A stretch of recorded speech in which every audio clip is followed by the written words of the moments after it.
There's a light on the hill from a bush that's burning.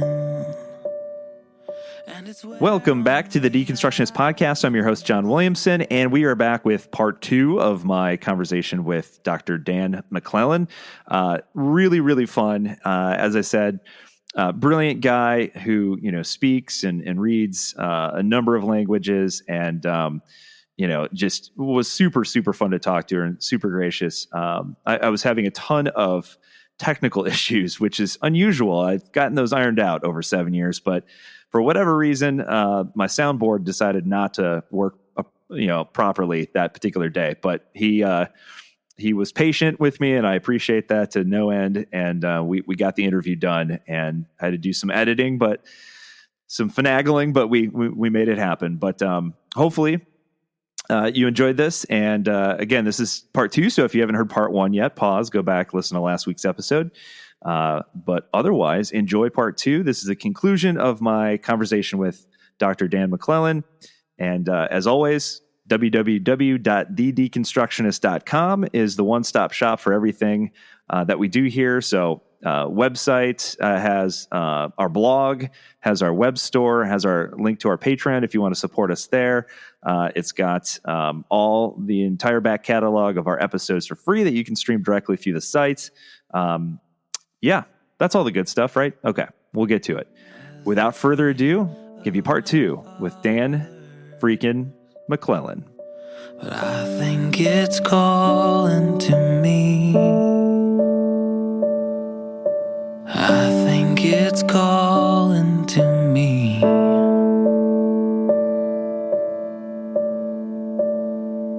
And it said, be. Yeah, the podcast is definitely something I'm really excited about. You get to give a little bit more long-form answers. So tell people a little bit about that. What's the name of the podcast?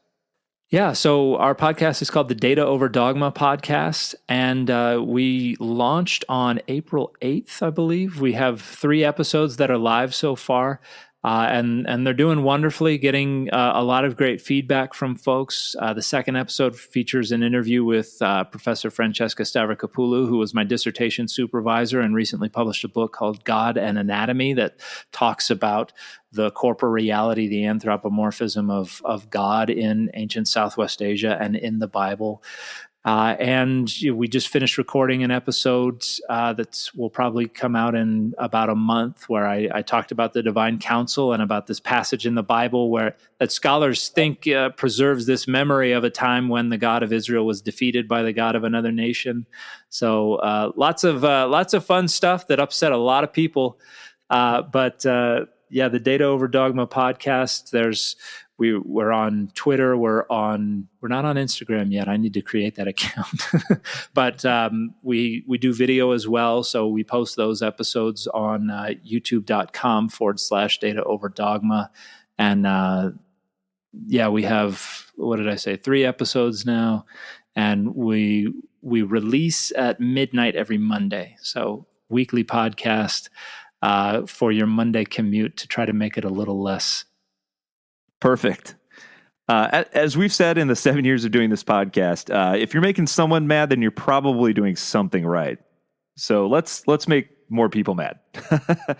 You made mention on our friend Pete and Jared's podcast that I thought was really interesting, where you mentioned that this sort of dualistic way of defining things or assigning roles to very, nuanced subjects, like when we talk about God or even gender roles, is really a modern invention or construct. I thought that was really interesting. So talk about that a little bit. Yeah, this was something that I learned as I was going through graduate school and focusing on cognitive linguistics. I have always kind of adopted the conventional wisdom that language has strict meaning and firm boundaries, and that words mean things. And as I got into cognitive linguistics, I learned that it's a lot more subjective than we've ever thought, and that the reality is that everybody is creating the meaning from language, whether it's spoken or written or signed, in their own minds. So texts don't have any meaning. We are generating meaning. We're constructing it ourselves in our minds based on our experiences with words.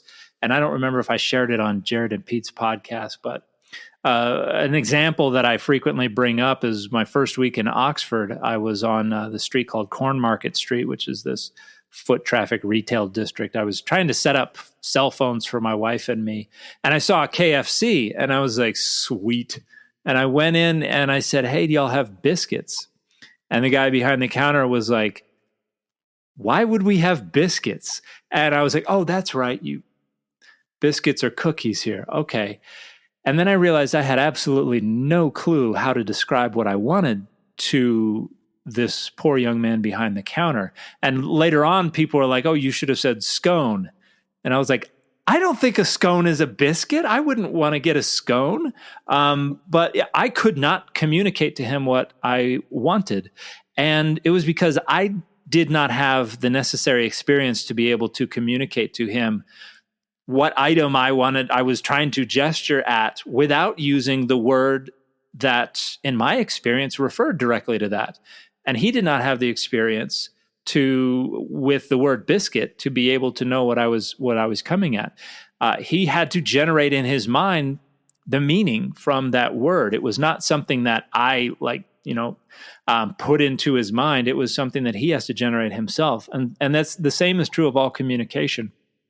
And we use definitions to try to create some consistency and try to make things more consistent from person to person.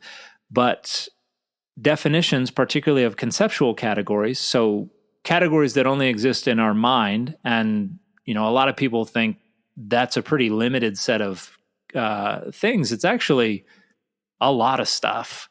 Everything from the concept of tomorrow and yesterday and corporations to concepts like chair and life and woman and game and furniture and God and Bible. And these are all conceptual categories that only exist insofar as we agree that they exist.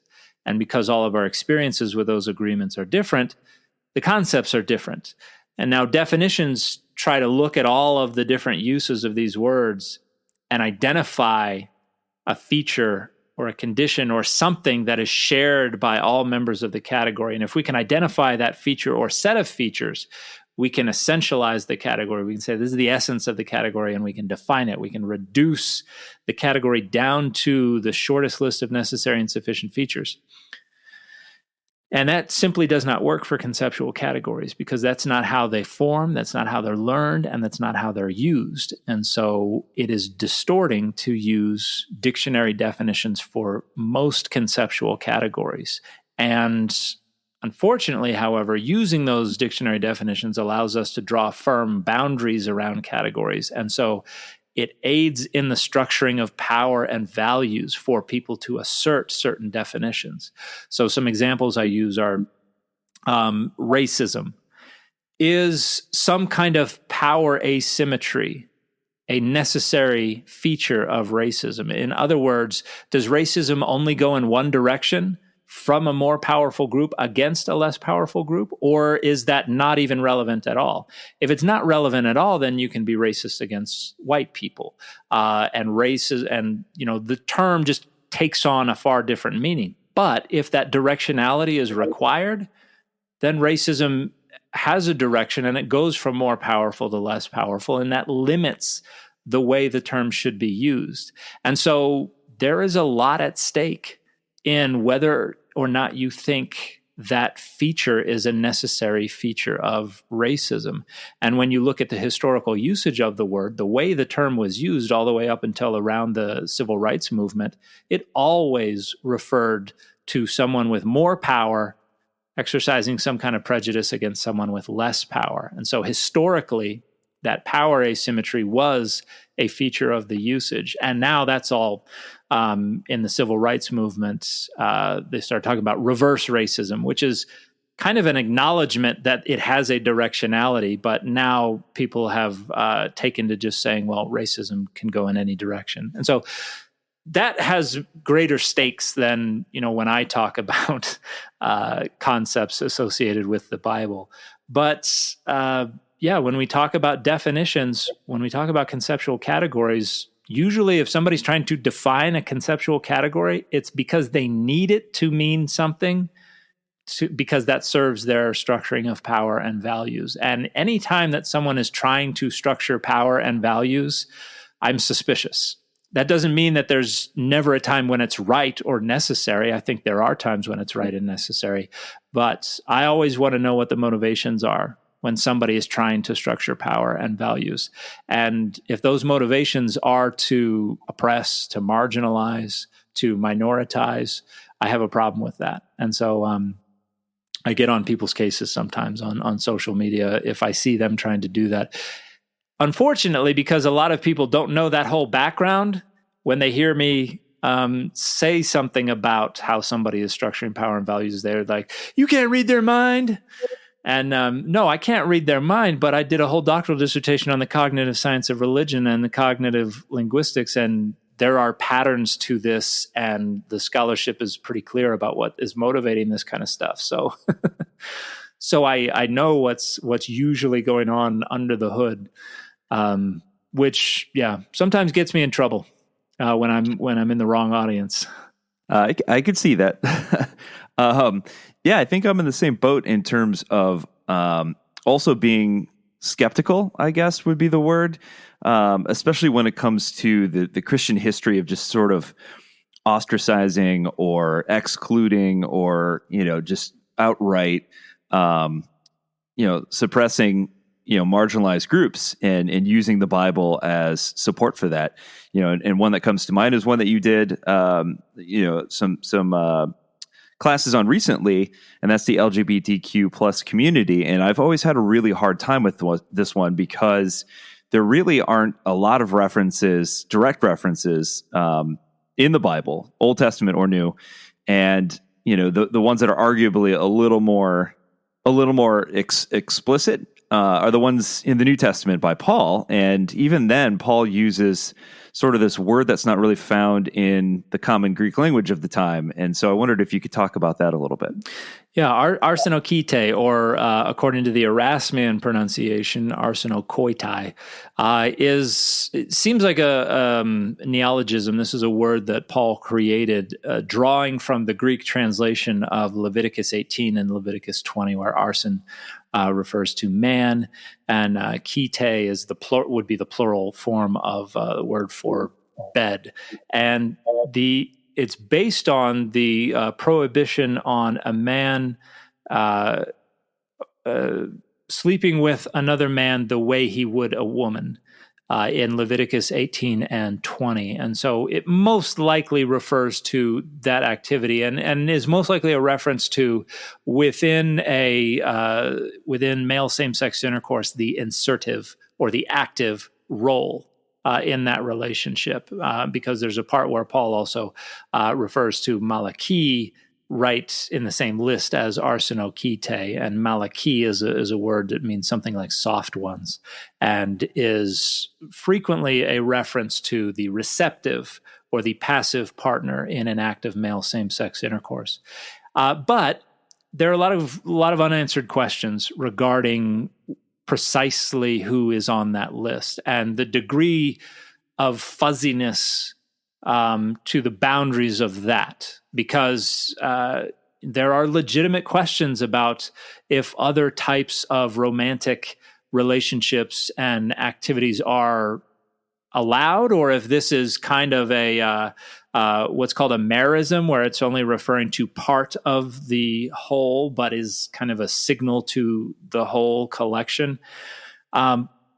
But one of the things that I think is even more important to than the fact that we can't really draw clear lines around what precisely is being addressed is that we don't know precisely why it's being addressed in the way that it's being addressed. And to the best that we are able to reconstruct the concerns that people had anciently with same-sex intercourse, both male same-sex intercourse and female same-sex intercourse, the best we can do to reconstruct their motivations indicates that they were motivated by social hierarchies of domination and penetration and other ideas about the relationship of sex to social roles, things that are simply irrelevant today. that we no longer accept as valid.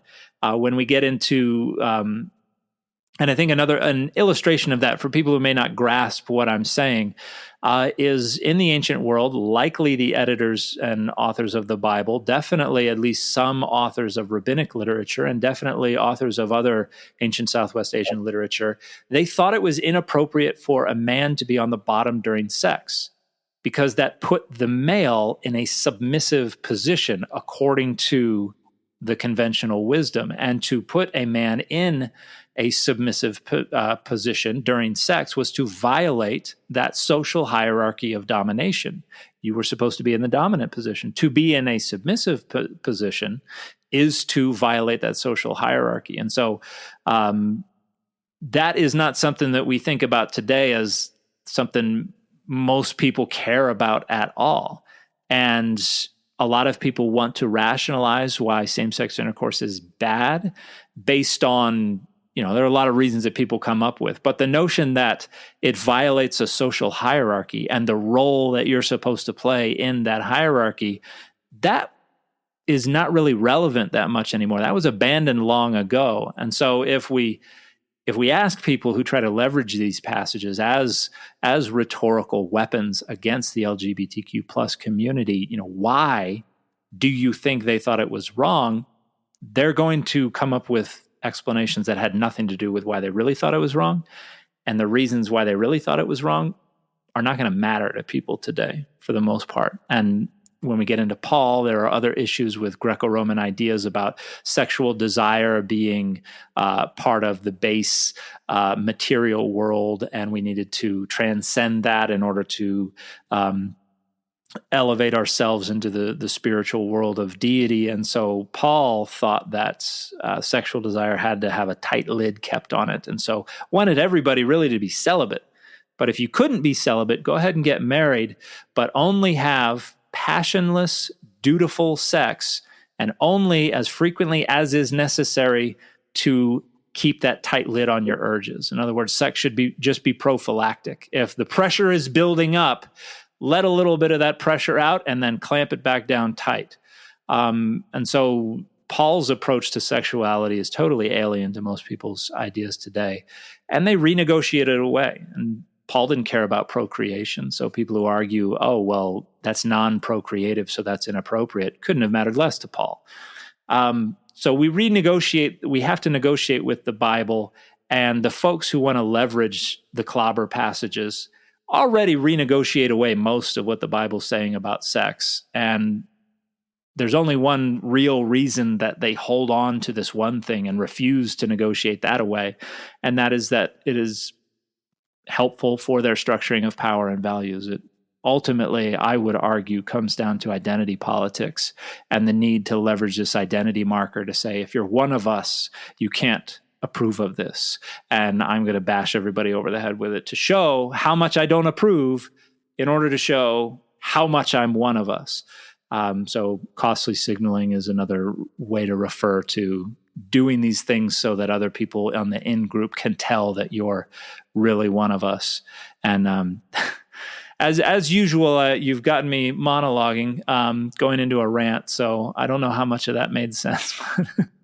Yeah, it makes a lot of sense. And one of the terms that you brought up too that I have on my list of questions here that my dad, by the way, loves. My dad is a semi-retired ELC Lutheran pastor, and he loved this term and asked me to send it to him when he's trying to explain it to other folks. But this term that you use called renegotiation, or renegotiating the text specifically. Talk about what you mean by that, because I think that's really important.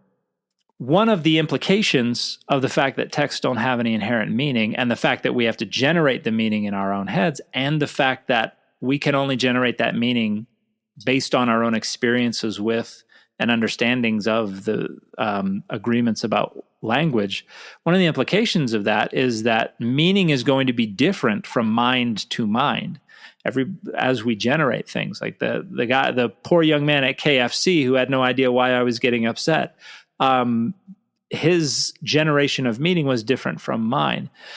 And so we're already having to, in a sense, negotiate with the text just to try to produce any meaning at all. if we want the text to generate a meaning, we're bringing our experiences and our understanding of language to bear on the text to generate that meaning. So I refer to that as in a sense, a negotiation with the text. But at the same time, we're also being driven by some intuitive desires. If the text is authoritative, or if we believe the text is inspired, if the text is meaningful to us, then our subconscious is, I don't even know if that's a word, or subconscious, our intuitive cognition is going to play a role in how we are able to generate that meaning. And the meanings that are going to make the text most meaningful and most useful for us are the ones that are going to bubble to the top.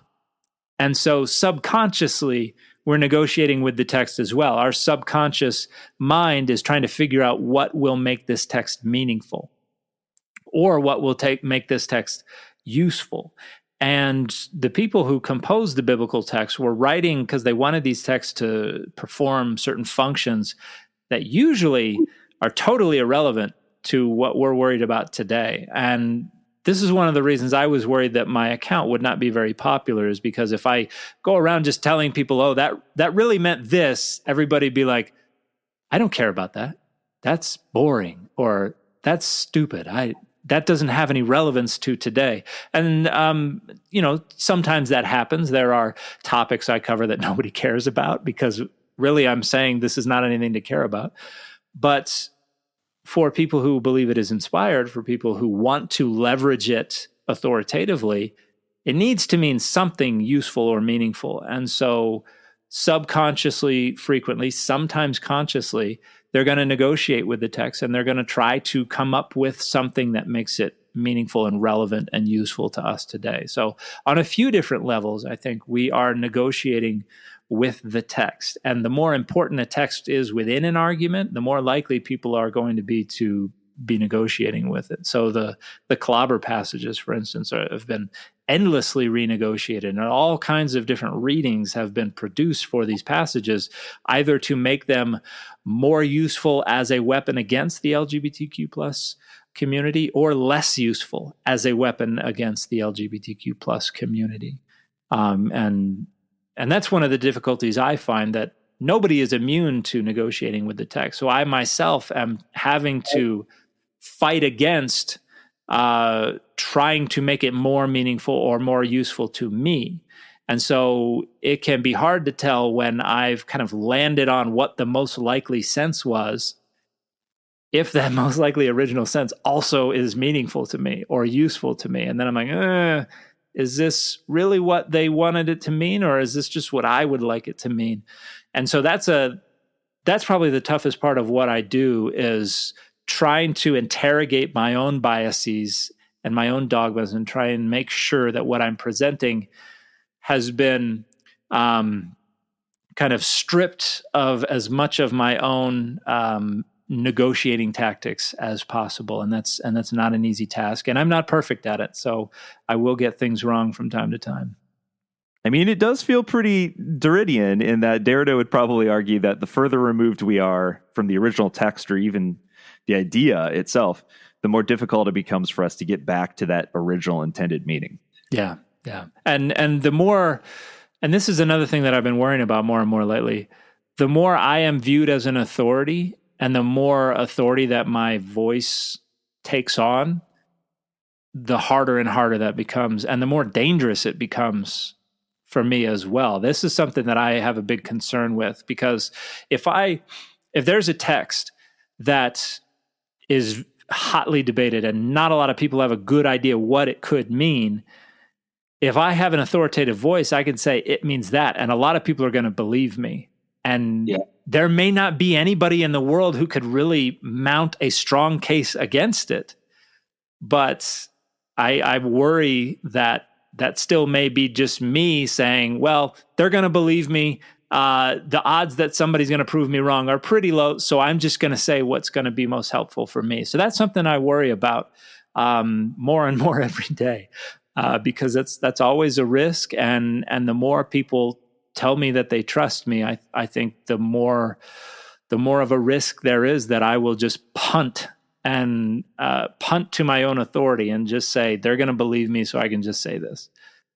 Yeah, that is hard. A lot of my listeners come from that sort of evangelical fundamentalist sort of background and engage in what we have kind of coined just this phrase belief by proxy, just kind of going along with whatever someone tells you. And so we've tried to encourage people to do their own research and to think for themselves, but it's so easy coming out of that environment to just latch on to the new quote expert. But so often that just creates a new type of fundamentalism. You're just trading one for the other, just on different sides of the poles. Yeah, and that appeal to authority is such a problem, but it's also so easy. It's a lot easier than trying to track it down ourselves. And this is an issue I'm having right now on YouTube. I posted a video a while ago. There was somebody, I forget the guy's name, Jordan Maxwell, making claims where he says there were 15 major religions before Christianity that all told the exact same story. Messiah comes to earth and is crucified on a cross and raises the third day and had 12 disciples and was baptized. And a lot of people believe that. And I made a video where I just stated pretty simply and pretty shortly, there are no data that support this at all. And that's 100% true. And it's, if there are no data, it's not my responsibility to demonstrate the absence of data. But that was a very short video, and it's had over 100,000 views since I published it, and over 1,000 comments from people saying, well, you need to go research Mithra, or you don't know anything about Osiris or Horus or Tammuz or any one of a dozen other things that were all come from the Zeitgeist movie. And every single time I've tried to respond, show me a primary text. Just show me a primary text. And nobody has been able to do it, but nobody has ceded either. Everybody is still saying, no, you're wrong. You don't know the data. You need to educate yourselves. Just go use Google for 2 minutes. And it's because they've taken all these authorities on their word. They see a website that says this and like, well, that website's, they must know what they're talking about. It's got to be there for a reason. And so they're just convicted by all these people who are saying, believe me, this is the way it is, even though none of them have ever seen a primary text. None of them have ever seen the evidence. And that's all I'm trying to do is say, if no one can show you the evidence, if everyone is just requiring that you trust their authority, that's something to be a little concerned about. But it doesn't show any signs of slowing down anytime soon. But, it's bringing more views to my YouTube channel, so I'm not mad at it. Yeah, you won't be out of a job anytime soon. Speaking of authority, one thing I've wrestled with for a long time is the period of post-crucifixion and the birth of Christianity sort of coming out of that. So we have all of these first-person witnesses in the disciples who are still alive and operating in the area and active, and yet Paul, who never actually met Jesus, comes to the forefront as the main voice of this new Christian movement. And the history nerd in me just doesn't understand, like, what are the disciples up to? And like, why aren't they the voices of this movement, having been there to witness what Jesus actually said and things that were, important to him and, that sort of thing. I think that's a question people have been trying to answer for a long time, and I don't know. I can imagine it was probably incredibly frustrating for James and for Peter and for others to be like, why is Paul getting all the attention? Particularly when Paul is going in a completely different direction and is lecturing them about what they're doing wrong. And I have to imagine that the fact that Paul was writing letters to these churches in order to try to curate the administration of the churches, I imagine that played a role, that the fact that those letters could then be further transmitted and they took on authority by the middle of the second century with Second Peter. We've got Paul's letters being referred to as scripture. The Gospels probably were thought of as scripture around the same time, but I imagine that's got to play a role. Those letters stuck around, and so Paul's influence stuck around, even if the nature of that influence was constantly being renegotiated. But yeah, there's kind of a cacophony when you let all of these different authors stand on their own, like James 2, I think is directly rejecting Paul's idea about the relationship of faith to works. And then you've got the Gospels, and you've got like the book of Revelation, and these texts are saying many different things, and in many ways just totally contradicting each other. And we bring them all together, and if you let the authors operate on their own terms, they just totally disagree with each other. But that's not what happened. They had to try to consolidate it all and harmonize it all. And unfortunately, Paul kind of rises to the top, and Paul's ideas become the interpretive lens for looking at the rest of stuff. And particularly once we get to the Reformation, that's where I think Paul really takes over. And unfortunately, that silences all the other voices from early Christianity. And so I don't know that we're able to reconstruct enough of that early history to say, for this reason, Paul was the one who won out. But I have to imagine that the fact that those letters were in circulation was a big part of it. Yeah, I think it would be really interesting and fascinating to know some of the other perspectives of some of the first-hand witnesses, like the disciples and the people that knew Jesus, and to be able to differentiate kind of between the approaches or kind of the ideas of how they thought the church should move forward after the death of Jesus. Yeah. Unfortunately, whatever they shared about those perspectives probably didn't get written down, or if it did, got lost pretty soon after. And so those perspectives just vanished. And I don't know that we'll ever be able to reconstruct them. Hopefully someday we'll find something, but for the time being, it seems that the one whose texts were still around when everybody else was gone was the victor. One of the other topics that you've covered lately is another fascinating one for me, are the claims within the Bible that Jesus is literally God. And from a historical perspective, the evidence we have to lean on are these references within the Gospels, and primarily the Gospel of John. Talk about that a little bit.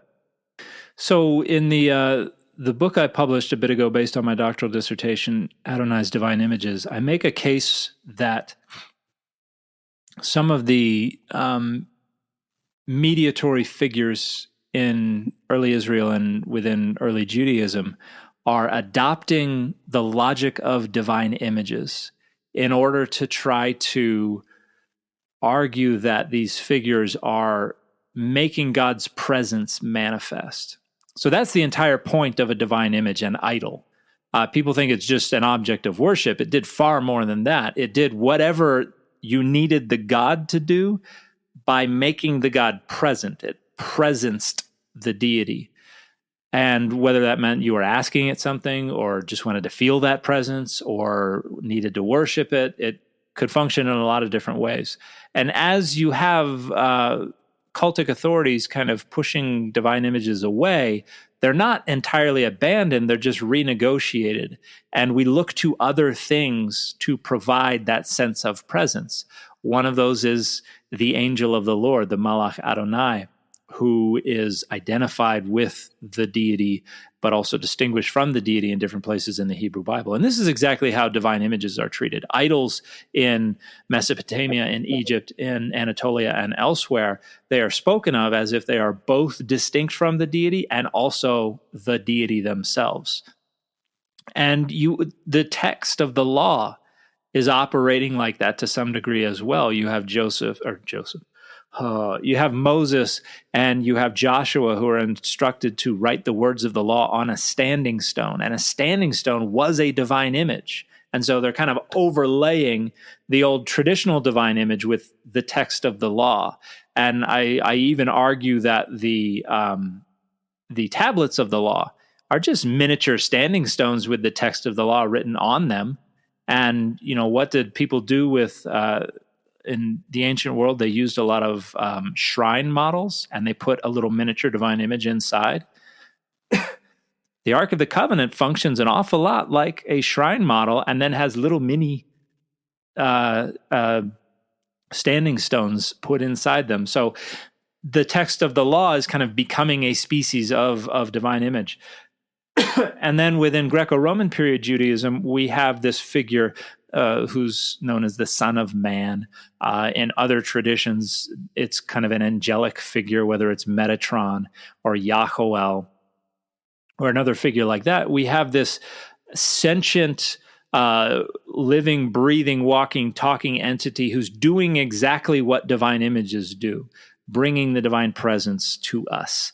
And that's the way that they're kind of enlivened, they're endowed with the divine presence is through the possession of the divine name. And this is how divine images work. You wrote the name on the image, and the angel of the Lord has the divine name, as Exodus says, I'm sending an angel before you to guard you on the way. Don't disobey him. Don't rebel against him. He doesn't have to forgive your sins because my name is in him. And Yahoel in the Apocalypse of Abraham, that is roughly contemporary with the New Testament, tells Abraham, I'm able to do all these things that God does because he has put his two names together in me, or put his names together in me. Metatron, there's a rabbinic text where a heretic says, why does this text say, come up to Adonai? Shouldn't that say, come up to me, since it's Adonai speaking? And the rabbi says, no, that's a reference to Metatron, because Metatron has Adonai's name, and then they quote that passage in Exodus. And so Jesus is kind of consolidating a lot of these different traditions within himself. You have the Son of Man tradition, you have the Angel of the Lord tradition, you have Son of God traditions that are kind of adopted from Greco-Roman ideologies. And so Jesus is doing the same thing. Jesus is functioning like a divine image. They are not the deity, but they're also the deity, so that God's presence and power can be among us when God cannot be among us. And so in the earliest layers of the New Testament, that's what's going on. But as you get to the later layers, as you get to the 2nd century writings and John, you get a more philosophical approach. John is adopting some Stoic ideas, maybe even some Platonic ideas. Paul is certainly versed in philosophy, and then the apologists are very much trying to philosophize the gospel to make it palatable to the Greco-Roman intelligentsia. And as you get that, and the New Testament is coming together into a corpus, you get a concern to kind of harmonize it all, standardize it all. We need a philosophical framework for understanding why the texts are saying that Jesus both isn't God, but also somehow is God. And that's where you get the development of this concept of the Trinity. And so I would argue that the New Testament is treating Jesus like a divine image and is adopting this early Jewish idea of intermediatory figures who function much like divine images, and they rationalize it in different ways. Mark talks about kind of an adoptionist Christology, and John talks about an emanationist theology. And so if they have to account for how this is going on, they've got these different ways, and it's not until the 2nd century that this philosophical idea of God, Jesus as God themselves starts to develop. So I think there's a pivoting. The very last part of the New Testament, the very latest text written in the New Testament, there's a pivoting towards kind of accepting Jesus as, with the divine image, it's both the thing is not the God and the thing is the God. And then by the end, you kind of have the philosophical argument that, okay, we just need to talk of it as the thing is God. And so they kind of settle on that side of the argument. I'm working on a book on this, so I will have an explanation that makes a lot more sense before too long. But hopefully that rant was somewhat coherent.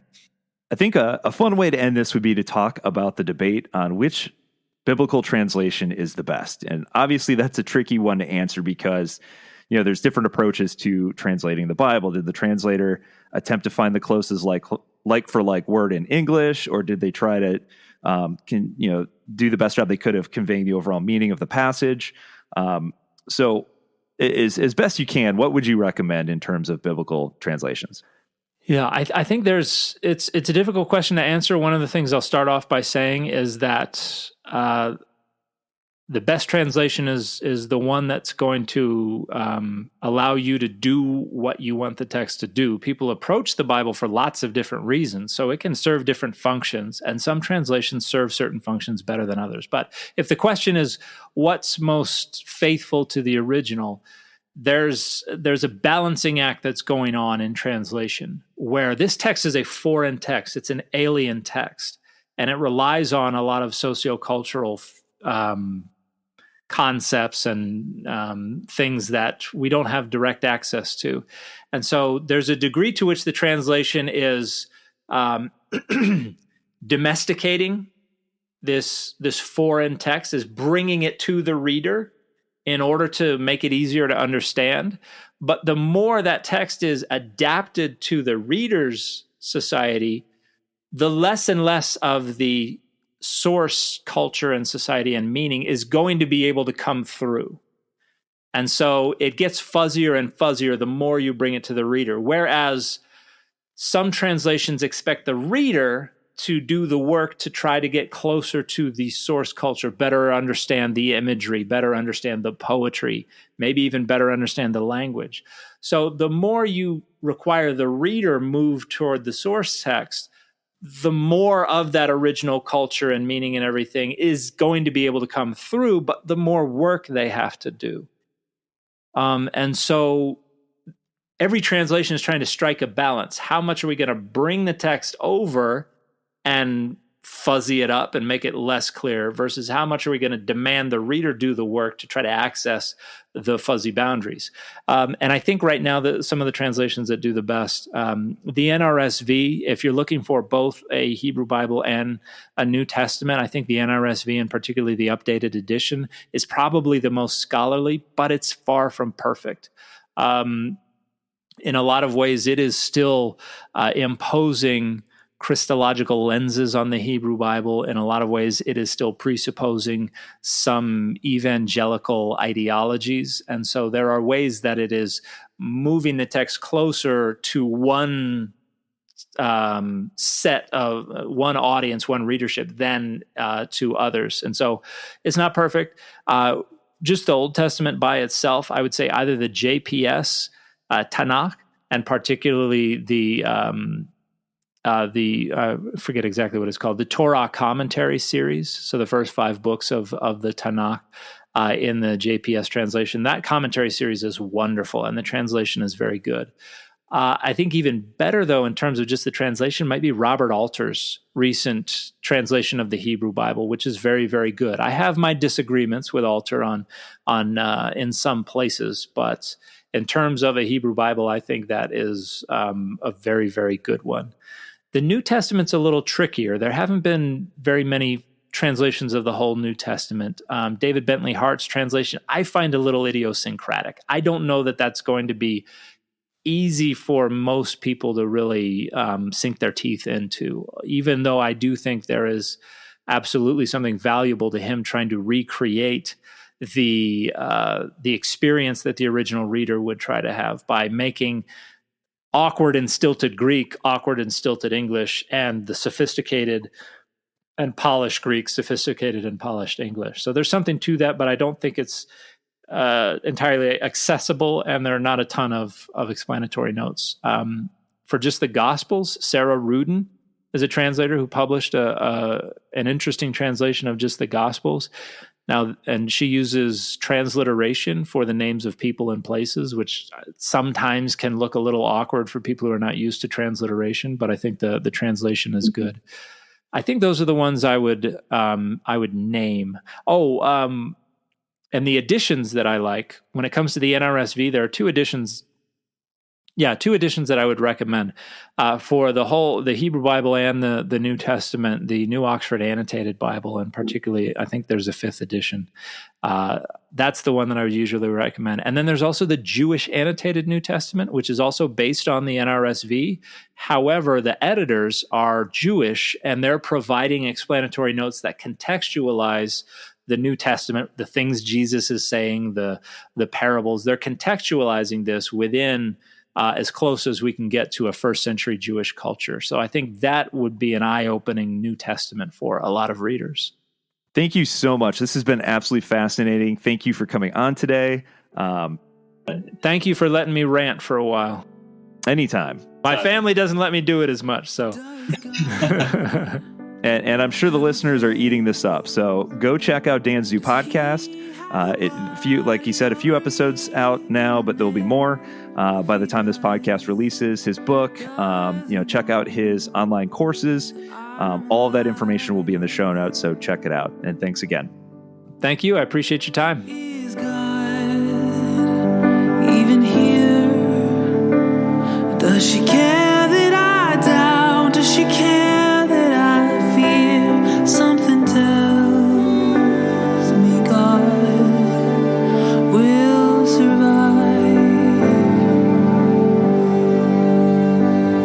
So take a breath.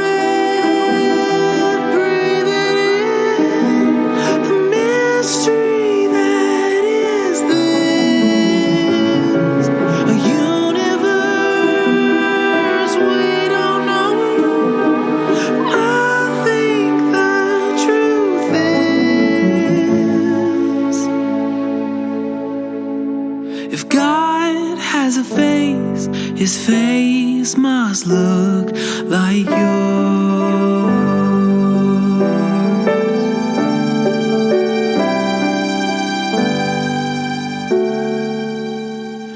Did God kill his kid?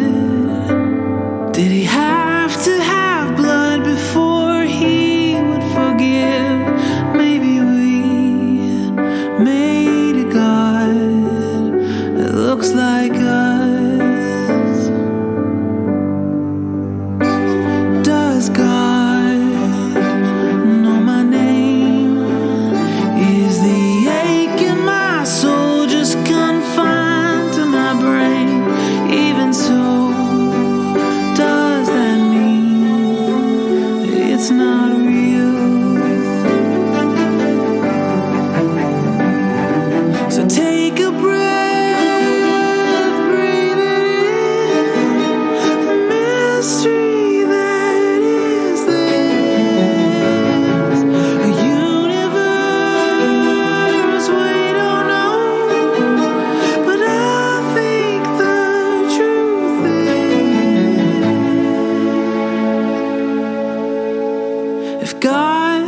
A face, her face must look like yours.